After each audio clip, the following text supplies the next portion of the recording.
Hello बच्चों, आज हम स्टार्ट करते हैं क्लास 7 का एसएसटी का चैप्टर 18 18वीं शताब्दी की राजनीतिक संरचना के लिए अध्ययन सामग्री।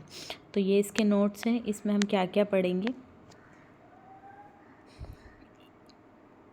सबसे पहले तो इसका परिचय पढ़ेंगे हम, ठीक है। उसके उपरांत हम इसमें क्या क्या संकट आए ये चीज़ें पढ़ेंगे। साम्राज्य कैसा हुआ, बाद में मुगल आए और मुग़ल के टाइम पे फिर नए राज्यों का उदय कैसे हुआ, पुराना मुग़ल प्रांत कैसा था, हैदराबाद के बारे में पढ़ेंगे, अवध के बारे में पढ़ेंगे, बंगाल के बारे में पढ़ेंगे, देन राजपूतों के बारे में पढ़ेंगे, स्वतंत्रता हम लोगों को कैसे हासिल हुई, मराठा का क्या रोल था इसमें, जाटों का क्या रोल था, इन सब के बारे में हम इस चैप्टर में पढ़ेंगे। तो स्टार्ट करते हैं चैप्टर बच्चों। तो इसका परिचय 18वीं शताब्दी के पूर्वार्ध में उपमहाद्वीप में कुछ महत्वपूर्ण घटनाएं घटी। जब 18वीं शताब्दी नहीं आई थी उससे पहले हम क्या था, इस महाद्वीप में कुछ घटनाएं घटी थी। अनेक स्वतंत्र राज्यों के उदय से मुगल साम्राज्य की सीमा का पुनः आकार बदल गया। मतलब कि कुछ राज्य स्वतंत्र हो गए थे, जिसकी वजह से उस टाइम पे जो मुगल थे उनका धीरे धीरे उनके अंदर क्या आने लगा, चेंजेस आने लगा। 1765 तक ध्यान दें कि कैसे एक अन्य शक्ति ब्रिटिश ने पूर्वी भारत के बड़े हिस्से पर सफलतापूर्वक कब्जा कर लिया। 1765 तक क्या हुआ था, जो ब्रिटिश लोग थे वो उन्होंने क्या करा, पूरी तरीके से भारत पर कब्जा कर लिया था। 18वीं शताब्दी में भारत में राजनीतिक परिस्थितियां काफ़ी नाटकीय रूप से अपेक्षाकृत कम समय में बदल गई। ठीक है, जैसे नाटक में चीज़ें जल्दी बदल जाती है ना, ऐसे ही जितना एक्सपेक्ट नहीं किया गया था उससे जल्दी ही बहुत सी चीज़ें बदल गई। नेक्स्ट है 18वीं शताब्दी के पूर्वार्ध में उपमहाद्वीप में नए राजनीतिक समूह का उदय हुआ और धीरे धीरे नई नई पॉलिटिक्स चीज़ें भी आने लगी।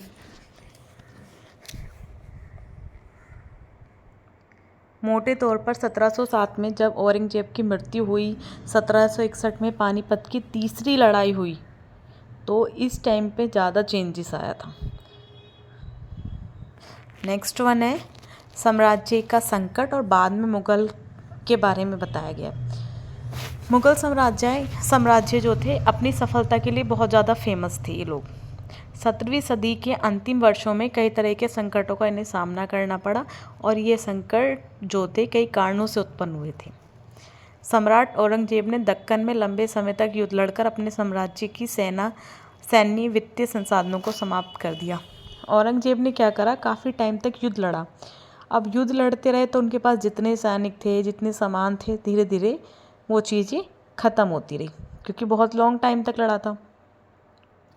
उनके उत्तराधिकारी के अधीन शाही प्रशासन की कार्यकुशलता भी खत्म हो गई। जो उनके बाद जो थे उत्तराधिकारी, धीरे धीरे उनमें भी क्या हो गया, उनकी कार्यकुशलता खत्म हो गई। मतलब उनका जो स्किल था ना साम्राज्य को आगे बढ़ाने का, वो चीज़ भी धीरे धीरे खत्म हो गई। बाद में मुगल बादशाहों के लिए अपने शक्तिशाली मनसबदारों पर नियंत्रण रखना लगातार मुश्किल होता जा रहा था। ऐसा हुआ था जब ब्रिटिश आ गए थे ना, तो ब्रिटिश ने उस टाइम पे मुगल चल रहा था, ठीक है। तो ब्रिटिश आए, ब्रिटिश ने देखा कि यहाँ तो राजा महाराजाओं का शासन चल रहा है, तो ब्रिटिश ने ना राजा महाराजाओं को गिफ्ट देते रहते थे और गिफ्ट देते देते अपने अधिकारियों को उनके अंडर में काम करने के लिए मना लेते थे। तो धीरे धीरे ऐसे ही जो मुगल के बादशाह के मनसबदार थे, जो मुगल बादशाह में काम करने वाले लोग थे, वो भी अपना कंट्रोल से बाहर होने लगे और उन पर कंट्रोल रखना मुश्किल हो गया। गवर्नर, जिसे सूबेदार के रूप में बोला जाता है, गवर्नर के रूप में नियुक्त किए गए रही अफसर राजस्व और सैन्य प्रशासन, दीवानी और फौजदारी के कार्यालयों को भी नियंत्रित करते थे। इससे उन्हें मुगल साम्राज्य के विशाल क्षेत्रों पर असाधारण राजनीतिक, आर्थिक और सैन्य शक्तियाँ प्राप्त हुई। किसे? ब्रिटिश लोगों को। जैसे जैसे गवर्नरों ने प्रांतों पर अपना नियंत्रण मजबूत किया, राजधानी को राजस्व की आवधिक छूट कम हो गई थी। उत्तरी और पश्चिमी भारत के कई हिस्सों में किसान और जमींदारी विद्रोह ने इन समस्याओं को और बढ़ा दिया। कुछ लोगों ने इन समस्या को, एक तो वैसी समस्या हो रही थी और इन लोगों को बढ़ा दिया, इस समस्या को और बढ़ा दिया। उत्तरी और पश्चिमी भारत, अगर भारत ये है तो भारत का ऊपर का हिस्सा और इधर पश्चिम का हिस्सा, ठीक है। नेक्स्ट वन, कभी कभी वोल्टेज में वृद्धि बढ़ते करों के दबाव के कारण हो जाता था। अन्य समय से ये शक्तिशाली सरदारों द्वारा अपनी स्थिति मजबूत करने का प्रयास कर रहे थे। मुगल सत्ता की अतीत में विद्रोही समूह द्वारा चुनौती दी गई, लेकिन ये समूह अपनी स्थिति मजबूत करने के लिए क्षेत्र आर्थिक संसाधनों पर कब्जा करने लगे जो इन्होंने ग्रुप बनाया था। औरंगजेब के बाद मुगल सम्राट प्रांतीय गवर्नर, स्थानीय सरदारों और अन्य समूहों के हाथ में राजनीतिक और आर्थिक स्थिति की सत्ता के क्रमिक स्थानांतरण को रोकने में असमर्थ रहे। मतलब जब मुगल साम्राज्य में औरंगजेब की मृत्यु हो गई तो बाकी जो ये था ना राजनीतिक आर्थिक स्थिति, इन चीज़ों को ना, ये जो आर्थिक काम थे, राजनीतिक काम थे, ये सारे ना एक के बाद दूसरे के पक्ष में जाते रहे और जो मुगल साम्राज्य के लोग थे उसे रोक नहीं पाए। इस आर्थिक और राजनीतिक संकट के बीच ईरान के एक शासक थे नादिर शाह। उन्होंने दिल्ली का पूरा शहर ही लूट लिया। जब पता होता है ना कि इस शहर में एक सत्ता ही नहीं है, मतलब एक सब लोग एक साथ नहीं हैं, तो बाहर वाले ज़रूर आ जाते हैं कब्जा करने। तब इन्हें पता चला दिल्ली में तो यहाँ पे कोई एक साथ है ही नहीं, सब एक दूसरे को बोलते रहते हैं और औरंगजेब तो चले गए, औरंगजेब है नहीं। तो बाहर वालों ने इस चीज़ का फ़ायदा उठाया, जिसमें नादिर शाह ने 1739 में दिल्ली पे आक्रमण करके और दिल्ली शहर को लूट लिया। इस आक्रमण के बाद अफगान शासक अहमद शाह अब्दाली ने लूटपाट की एक श्रृंखला शुरू की, जिसने 1748 और 1761 के बीच उत्तर भारत पर 5 बार आक्रमण किया। किसने? अहमद शाह अब्दाली ने। पहले से ही हर तरफ से भारी दबाव के कारण साम्राज्य अलग अलग कुलीन शब्दों के बीच प्रतिस्पर्धा के कारण और भी कमज़ोर हो गया था। वे 2 बड़े समूह और गुटों में विभाजित हो गया। पहले से ही यहाँ पे एक तो क्या हो रहा था, हर तरफ से भारी दबाव पड़ रहा था, जिसकी वजह से ये साम्राज्य पहले से ही अलग हो रहा था। इनके बीच में प्रतिस्पर्धा और ज़्यादा कमज़ोर हो गई। वे 2 बड़े समूह या गुटों में विभाजित हो गए और जो ये राज्य था ये 2 अलग अलग गुटों में हो गया। किसमें? ईरानी और तुरानी। ठीक है, तुरानी कौन थे? तुर्की वंश के लोग थे। लंबे समय के बाद मुगल सम्राट इन 2 शक्तिशाली समूहों में से किसी एक के हाथों की कठपुतली बने रहे। मतलब कि बहुत टाइम तक जिसकी ज़्यादा सत्ता थी, ईरानी या तुरानी की, उनमें से एक के हाथ की कठपुतली बन के रह गए। कौन? मुगल। कठपुतली बन के रहने का मतलब होता है बच्चों कि मतलब एक ही के हाथ में रह गई सारी सत्ता और सब कुछ एक ही चला रहा है, वो भी अपनी मर्जी से। ठीक है, कठपुतली जिस तरीके से कठपुतली की डोर पकड़ के उसे नचाते हैं, वैसे ही वो अपनी मर्जी से लोगों से काम करा रहा। सबसे बुरा अपमान तो तब हुआ जब 2 मुगल सम्राट थे, फर्रुखसियर और आलमगीर द्वितीय की हत्या कर दी गई और अन्य अहमद शाह और शाह आलम द्वितीय को उनके सरदारों ने अंधा कर दिया। सबसे बुरा हुआ था इस टाइम।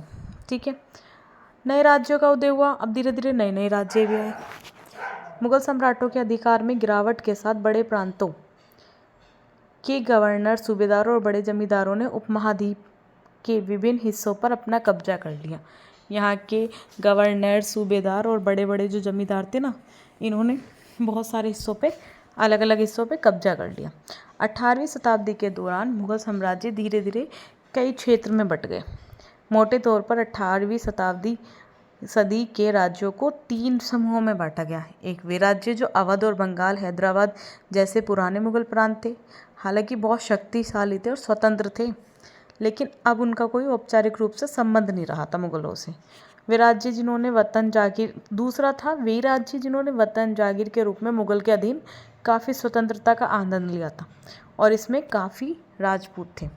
तीसरे की बात करें तो ये अंतिम समूह था जिसमें मराठा, सिख और जाट जैसे लोग रहते थे।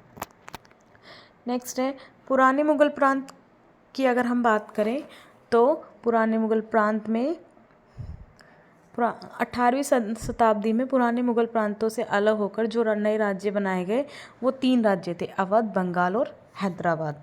मतलब कि पहले एक पुराना मुगल प्रांत था जिसके अंडर में तीनों राज्य आते थे, लेकिन इनके कोई नाम नहीं थे। लेकिन जब मुगल ख़त्म हो गए तो इन्हें अलग अलग कर दिया गया और उनके नाम दे दिए गए।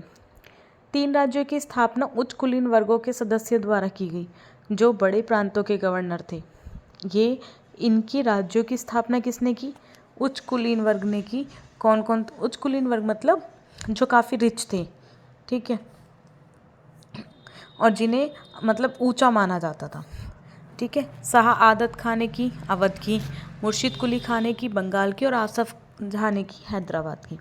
तीनों ही उच्च मनसबदारी पदों पर आसीन थे और सम्राटों का विश्वास और भरोसा प्राप्त था तीनों को ही सब ट्रस्ट करते थे तीनों पे। नेक्स्ट है आसफ जहाँ और मुर्शिद कुली खान, दोनों की जात रैंक 7000 और शाह आदत खान की जात 6000 थी। हैदराबाद की अगर बात करें तो इसकी स्थापना निजाम उल मुल्क ने की थी। मुगल सम्राट फर्रुखसियर के दरबार में सबसे शक्तिशाली सदस्यों में से एक थे। कौन? निजाम उल मुल्क आसफ जहाँ। उन्हें पहले अवध की गवर्नरशिप भी सौंपी गई थी और बाद में दक्कन पकड़ा दिया गया। ठीक है, तो मतलब ये मुग़ल के ही लोग थे और मुग़ल के लोग अलग अलग बट गए और ये ब्रिटिश के अधीन चले गए और फिर इन्होंने क्या करा, अपनी अपनी एक अलग सत्ता बनवा ली। दक्कन प्रांतों के मुग़ल गवर्नर के रूप में आसफ जहाँ का पहले ही से ही वहाँ के राजनीतिक और वित्तीय प्रशासन पर पूर्ण नियंत्रण था। उसके बाद दक्कन उथल पुथल और दरबारी कुलोनों के बीच प्रतिस्पर्धा करा के, मतलब आपस में लड़ाई झगड़े करा के इन्होंने लाभ भी उठाया और सारी सत्ता अपने हाथों में ले ली। आसफ शाह भारत के कुशल सैनिक प्रशासकों में से एक थे, प्रशासकों को लेकर आए और जिन्होंने दक्षिण में नए अवसरों का स्वागत किया। उसने मनसबदारों की नियुक्ति की, जागीरें प्रदान करी उन्हें। हालांकि अभी भी वह मुग़ल सम्राट के सेवक थे, फिर भी उसने दिल्ली में कई निर्देश लिए बिना ही अपना हस्तक्षेप किया, मतलब कोई पूछे बिना ही अपनी दखल अंदाजी की, अपने अकॉर्डिंग काम किया। कई निर्णय वो अपने आप ही ले लेते थे और खुद ही पुष्टि कर देते थे उसकी।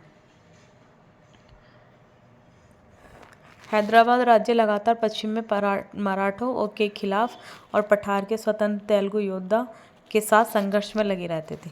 पूर्व अगर कोरोमंडल तट की बात करें तो ये कपड़ा उत्पादक क्षेत्रों पर नियंत्रण करने की निजाम की महत्वाकांक्षा को अंग्रेज़ों ने रोक दिया। ये चाहते थे निजाम कि जो है मैं यहाँ पे कपड़ा उत्पादक होता है ना, इस पे मैं रोक लगा दूँ, लेकिन अंग्रेज़ों ने उसे रोक दिया। अवध की बात करें, नेक्स्ट है अवध है बुरहान उल मुल्क शाह आदत खान ने अवध की स्थापना करी थी। ये अवध के सूबेदार थे। उसने एक ऐसे राज्य की स्थापना करी जो मुग़ल के विघटन के बाद उभरने लगा और सबसे महत्वपूर्ण राज्य था ये। अवध एक समृद्ध क्षेत्र था, मतलब यहाँ पे हर चीज़ की एक अच्छी वो थी, मतलब कमी नहीं थी, जो समर जलोढ़ गंगा के मैदान और उत्तर भारत के बंगाल के बीच में मुख्य व्यापार के मार्ग को नियंत्रण करते थे। इनका काम था कि अवध और बंगाल के बीच में जो बिज़नेस का मार्ग है ना, जिससे आप बिज़नेस करते हो, उस पर कंट्रोल करते थे। बुरहान उल मुल्क के पास सूबेदारी, दीवानी, फौजदारी के संयुक्त पद पर भी नियुक्त थे ये। दूसरे शब्दों में अवध प्रांत के राजनीतिक, वित्तीय और सैन्य मामलों के लिए भी यही देखते थे सारी चीज़। बुरहान उल मुल्क ने मुग़लों द्वारा नियुक्त पदाधिकारियों, जागीरदारों की संख्या कम करके अवध क्षेत्र में मुग़ल प्रभाव को कम करने का प्रयास किया। किसने? बुरहान उल मुल्क। इन्होंने सोचा कि यहाँ की जो सैन्य शक्ति है उनको कम कर देता हूँ, कम करूँगा तो यहाँ पे जो है मुग़ल प्रभाव कम हो जाएगा। उन्होंने जागीरों का आकार भी कम कर दिया। रिक्त पदों पर उसने वफादार सेवक को भी नियुक्त किया। धोखाधड़ी को रोकने के लिए इनके खातों की जांच की गई। ठीक है, दरबार में नए अधिकारी नियुक्त किए गए और जो राजस्व वगैरह होता था ना, जो टैक्स होता था, उसको दोबारा से उसका मूल्यांकन किया गया, दोबारा से उसको काउंट किया गया कि टैक्स वगैरह सही मिल रहा है, कोई बीच में से घपला तो नहीं कर रहा है, मतलब धोखाधड़ी तो नहीं कर रहा है। उसने कई राजपूतों और जमींदारों और रोहिलखंड के अफगानों की कृषि योग्य उपजाऊ भूमि पर कब्जा भी कर लिया। राज्य ऋण के लिए स्थानीय बैंकरों और महाजनों पर भी निर्भर थे ये।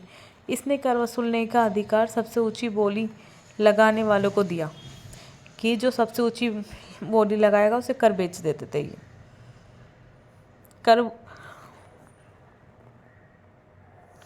उसे कर वसूल करने का अधिकार देते थे। राजस्व किसान कौन होते थे? इजरदार। राज्य को एक निश्चित राशि भुगतान करने के लिए सहमत हुए थे। कौन? राजस्व किसान। स्थानीय बैंकरों ने राज्य को इस अनुबंधित राशि के भुगतान की गारंटी भी दी थी। बदले में राजस्व किसानों को करों का आकलन और संग्रह में काफ़ी स्वतंत्रता थी कि आप अपने अकॉर्डिंग करों को काउंट करो और अपने अकॉर्डिंग इकट्ठा करो। इन विकासों ने साहूकार और बैंकरों जैसे नए सामाजिक समूहों को राज्य की राजस्व प्रणाली के प्रबंधन को प्रभावित करने की अनुमति दी, जो अतीत में ऐसा नहीं था। ऐसा पहले कभी नहीं हुआ था जो इन्होंने स्टार्ट किया। नेक्स्ट है बंगाल। बंगाल धीरे धीरे मुगल नियंत्रण से अलग हो गया, क्योंकि जब मुगल ही धीरे धीरे ख़त्म हो रहा है तो बंगाल कैसे रह जाएगा। तो बंगाल भी धीरे धीरे अलग होता रहा। मुर्शिद कुली खान के नेतृत्व में, जिसे प्रांत का गवर्नर नियुक्त किया गया था, इनके टाइम पे हुआ था ये। यद्यपि मुर्शिद कुली खान कभी औपचारिक सूबेदार नहीं रहे, मतलब ऑफिशियली नहीं रहे वे, ठीक है। उन्होंने बहुत जल्द ही पद से जुड़ी सारी शक्तियाँ हथिया ली, ज़बरदस्ती हथिया ली थी। हैदराबाद और अवध के शासकों की तरह उन्होंने राज्य के राजस्व प्रशासन की भी कमान संभाल ली थी। जैसे इन्होंने हैदराबाद और अवध के की, ऐसे ही यहाँ पे भी संभाल ली थी। बंगाल में मुगल प्रभाव को कम करने के प्रयास में उन्होंने सभी मुगल जागीरदारों को उड़ीसा स्थानांतरित कर दिया। इन्होंने कहा जितने भी मुगल हैं ना यहाँ पे, सारे उड़ीसा चले जाओ। बंगाल के राजस्व को बड़े पैमाने पर उन्होंने पुनर्मूल्यांकन किया, दोबारा से काउंट किया वहाँ का जो राजस्व मिला था। सभी जमींदारी में बड़ी सख्ती से नगद राजस्व वसूला गया यहाँ पे। परिणाम स्वरूप कई जमींदारों को बैंकर और साहूकारों से पैसे उधार भी लेने पड़े थे। जो लोग पैसा चुकाने में असमर्थ थे, उन्हें अपनी जमीन बेचकर पैसा चुकाना पड़ा। 18वीं शताब्दी में बंगाल में एक क्षेत्रीय राज्य के गठन से जमींदारों में काफ़ी परिवर्तन आया। राज्य और बैंकरों के बीच घनिष्ठ संबंध था। हैदराबाद और अवध में भी स्पष्ट रूप से देखा जा सकता है। अलीवर्दी खान के शासन के दौरान बंगाल में स्पष्ट था। उन्होंने शासनकाल के दौरान जगत सेठ का बैंकिंग घराना बेहद समृद्ध हो गया। अगर इन 3 राज्य की जिसकी हमने बात करी है, किस किस राज्य की बात करी है? बंगाल, अवध और हैदराबाद, इन्हीं की बात करी अभी हमने। तो इन 3 राज्यों में कुछ सामान्य विशेषताएं भी थी। अब विशेषताएं क्या थी? यद्यपि अनेक बड़े राज्य तत्कालीन मुगल सरदारों द्वारा स्थापित किए गए थे, फिर भी कुछ राज्य जो थे, इनकी कुछ चीज़ें सेम सी थी जो इन्हें विरासत में भी मिली थी, ठीक है। पहला तो मतलब इनकी विशेषताएं भी थी। दूसरी विशेषता की बात करें, कर वसूलने का तरीका सबका अलग अलग था। तीनों शासन में राजस्व वसूली के लिए राजस्व किसानों से अनुबंध, तीनों शासन में राजस्व मतलब टैक्स लेने के लिए किससे संबंध बनाए जाते थे? किसानों के साथ एक एग्रीमेंट किया जाता था। इन सभी क्षेत्रीय में तीसरी आम विशेषता की बात करें, अमीर बैंकरों और व्यापारियों के साथ उनके उभरते रिश्तों, ये लोग राजस्व किसानों को पैसा उधार देते थे, ज़मीन को सुरक्षा के तौर पे ले लेते थे, मतलब ज़मीन गिरवी रख के उन्हें पैसे उधार दे दिया जाता था, और अगर जब पैसे लेने की बारी आती थी वो पैसे नहीं देते तो उनकी ज़मीन को हड़प लिया जाता था। नेक्स्ट है राजपूतों की वतन जागीरें। कई राजपूत राजाओं, खास तौर पर आमेर और जोधपुर के राजाओं ने मुगलों के अधीन रहकर सम्मानपूर्वक सेवा की थी। राजपूतों ने बहुत ज़्यादा सेवा की थी, किसकी? मुगलों की। 18वीं शताब्दी के आसपास इन शासकों ने अब आसपास के क्षेत्रों पर भी नियंत्रण कर लिया था, और जोधपुर के शासक अजीत सिंह भी मुगल दरबार में गुटबाजी की राजनीति में शामिल थे। कौन थे ये? राजपूत लोग थे। इन्होंने क्या किया, जब 18वीं शताब्दी आई तो उन्होंने जोधपुर के आसपास का जो एरिया था ना, वहाँ पे भी इन्होंने कब्जा कर लिया, जिसमें अजीत सिंह भी शामिल थे। इन प्रभावशाली राजपूतों के परिवारों ने गुजरात और मालवा के समृद्ध प्रांतों की सूबेदारी का दावा भी किया। जोधपुर के राजा थे अजीत सिंह, जो कि गुजरात के गवर्नर थे, और आमेर के सवाई राजा थे जय सिंह, जो कि मालवा के गवर्नर थे। इन कार्यालयों का नवीनीकरण हुआ, जिसमें सम्राट जहांगीर शाह द्वारा 1713 में किया गया था। नवीनीकरण मतलब रीन्यू, दोबारा से एक तरह से स्टार्टिंग। उन्होंने अपने वतन के पड़ोसी शाही इलाकों पर भी कब्जा कर लिया। किसने? राजपूतों ने। नागौर पर विजय प्राप्त करी, जोधपुर के साथ मिला लिया। नागौर को जीतकर जोधपुर में मिला दिया। नागौर और जोधपुर दोनों ही राजस्थान में। जबकि आमेर ने बूंदी के बड़े हिस्से पर कब्जा कर लिया। सवाई राजा जो कि जय सिंह थे, इन्होंने जयपुर में अपनी नई राजधानी बनाई, और 1722 में ये आगरा के सूबेदार बन गए। 1740 के दशक से राजस्थान में मराठा अभियानों ने इन रियासतों पर गंभीर प्रभाव डाला और आगे विस्तार को रोक दिया। के आगे कोई विस्तार नहीं होगा इन राज्यों का।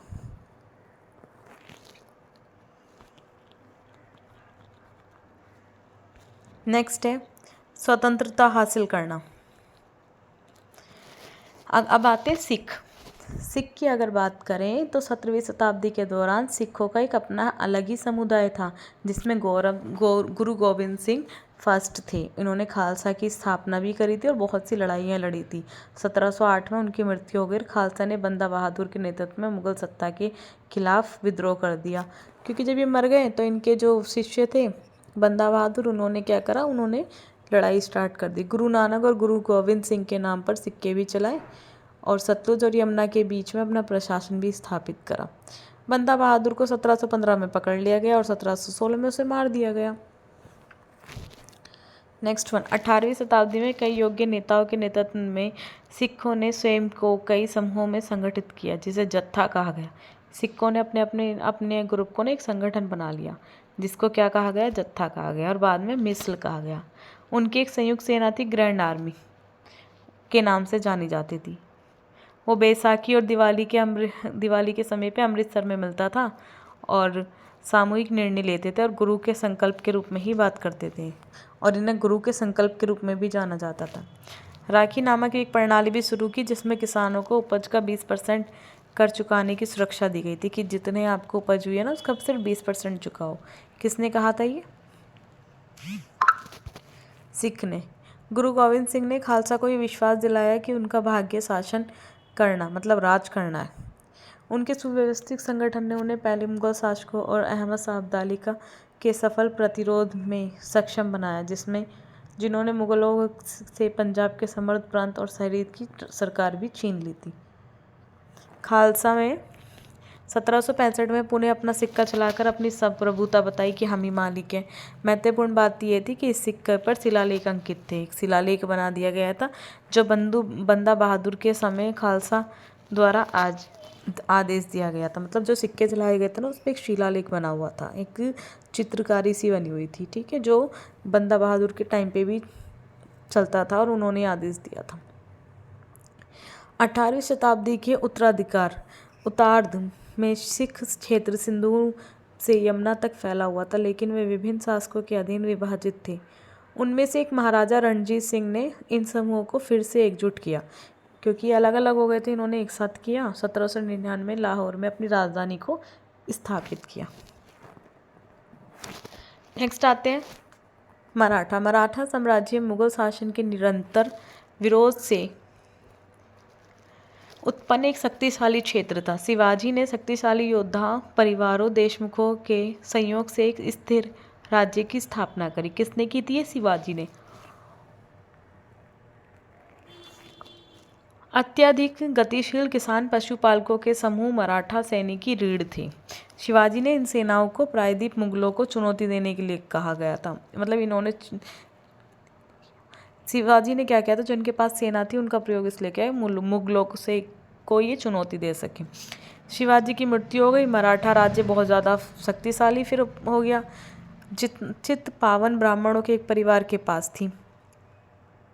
क्या थी? मराठा राज्य में एक प्रभावी सत्ता थी, जो चित्तपावन ब्राह्मणों के एक परिवार के पास थी, जो शिवाजी के उत्तराधिकारी के लिए पेशवा मतलब कि प्रमुख मंत्री के रूप में कार्य करते थे।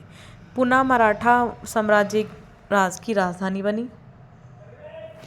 पेशवा के अधीन मराठों ने एक बहुत बड़ी सफल सैन्य संगठन विकसित किया। उनकी सफलता मुगलों के किलेबंद क्षेत्रों को दरकिनार करके शहरों पर छापा मारकर मुगल सेनाओं को उनके क्षेत्र में उलझाकर रखने की थी। इन्होंने डिसाइड करा पेशवा ने कि हम क्या करेंगे, हम चाहते हैं कि मुगल जो है अपने अपने काम में व्यस्त रहे, ताकि हम क्या करें, बहुत से शहरों वगैरह पे छापा मारें, जहाँ उनकी आपूर्ति लाइनें और सर्दिकरण आसानी से बाधित हो जाए।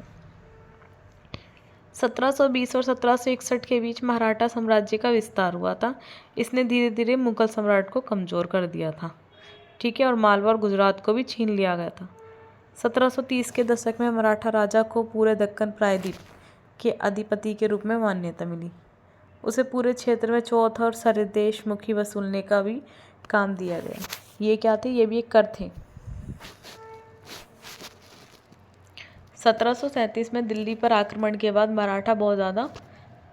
मराठा की जो एक प्रभुत्व था, मतलब उनका एक हक जो था वो बहुत तेज़ी से फैलने लगा। पहले राजस्थान, फिर पंजाब, फिर पूरब में बंगाल, उड़ीसा, दक्षिण में कर्नाटक, तमिल और तेलुगु के देशों तक फैलने लगा। इन्हें औपचारिक रूप से मराठा साम्राज्य में शामिल नहीं किया गया था, ऑफिशियल रूप से इन्हें शामिल नहीं किया गया था मराठा में, लेकिन वैसे ही मानते थे। लेकिन मराठा संप्रभुता को स्वीकार करने के एक तरीके के रूप में उन्हें देना पड़ता था। क्या? टैक्स देना पड़ता था उन्हें, कि एटलीस्ट उन्हें मराठा माना जाता है ना मराठा साम्राज्य में। ऑफिशियली नहीं था लेकिन नॉन ऑफिशियल था, फिर भी उन्हें टैक्स देना पड़ेगा। विस्तार के साथ साथ पूरा बहुत सारे संसाधन भी आए, लेकिन इनकी कीमत भी चुकानी पड़ी। इन सैन्य अभियानों ने अनेक शासकों को भी मराठी के प्रति स्वतंत्रतापूर्ण बना दिया। मतलब कि इन्होंने देखा शत्रुतापूर्ण, मतलब इन्होंने दुश्मन बना दिया किसका? सैन्य अभियान इनको, कई अन्य जो शासक थे उनको। नतीजा क्या हुआ? 1761 में पानीपत की तीसरी लड़ाई के दौरान मराठों का समर्थन करने के लिए तैयार नहीं थे। ठीक है, ये जो सैन्य ये थे, ये तैयार ही नहीं थे अन्य शासक। अंतहीन सैन्य अभियानों के साथ साथ मराठों ने एक प्रभावशाली फिर प्रशासनिक व्यवस्था बनाई। एक बार जब पूरी विजय हो गई, मराठा शासन सुरक्षित हो गए, तो सारी स्थितियों को ध्यान में रखते देखते धीरे धीरे राजस्व की मांग कर दी। अब बोला अब सारी स्थिति ठीक है, अब टैक्स दे दो। इसने ग्वालियर के सिंधिया, बड़ौदा और गायकवाड़ और नागपुर जैसे के भोसले जैसे मराठा को शक्तिशाली सेनाएं जुटाने के लिए संसाधन भी उपलब्ध कराए। 1720 के दशक में मालवा में मराठा अभियानों ने क्षेत्र के शहरों के विकास और समृद्धि चुनौती नहीं दी। नेक्स्ट है, मराठों ने राजधानी में पूना तथा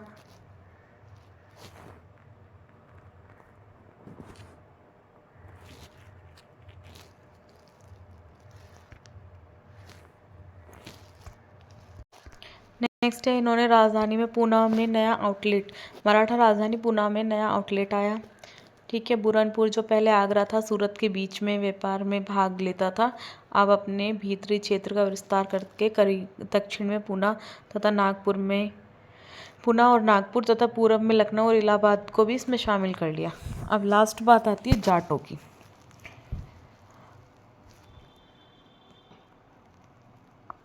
अन्य राज्यों की तरह जाट ने भी 17वीं और 18वीं शताब्दी के अंत तक अपनी शक्ति को मजबूत कर लिया था। इनके एक नेता थे चूड़ामन, के नेतृत्व में उन्होंने दिल्ली शहर में पश्चिमी क्षेत्रों पर कब्जा कर लिया। ये लोग क्या करते थे, बस किसी पे भी युद्ध करके वहाँ की चीज़ों को कब्जा करके खुद राजा बन जाते थे। इन्होंने आगरा और दिल्ली शहरों के बीच में 2 शहर पड़ते थे, वहाँ पे भी अपना दबदबा कर लिया। जाट बहुत ज़्यादा उसमें समृद्ध थे, उनके पास कृषक बहुत थे, और पानीपत और बल्लभगढ़ जैसे शहरों पे भी उन्होंने अपना मेन केंद्र बना लिया। सूरजमल के अधीन भरतपुर राज्य को एक मजबूत राज्य के रूप में उभरा। जब नादिर शाह ने 1739 में दिल्ली पर आक्रमण किया था, तो शहर के कई प्रतिष्ठित लोगों ने वहाँ शरण ली थी। कहाँ पे? ये भरतपुर राज्य में, क्योंकि नादिर शाह ने 1739 में दिल्ली पे आक्रमण कर दिया, तो दिल्ली के लोग कहाँ चले गए थे? भरतपुर में। उनके एक बेटे थे जवाहर शाह के पास स्वयं 30,000 सैनिक थे मुगलों से लड़ने के लिए। उसने 20,000 मराठा और 15,000 सिख थे, और सिखों को इसने क्या लिया था? किराए पे। जबकि भरतपुर किला काफ़ी पारंपरिक शैली में बनाया गया था। डीग में जाटों ने आमेर और आगरा में देखी गई शैलियों को मिलाकर एक विस्तृत उद्यान महल का निर्माण किया। इसकी इमारतों के शाहजहाँ के शासनकाल के दौरान राजघरानों से जुड़े वास्तुशिल्प रूपों में बनाया गया था।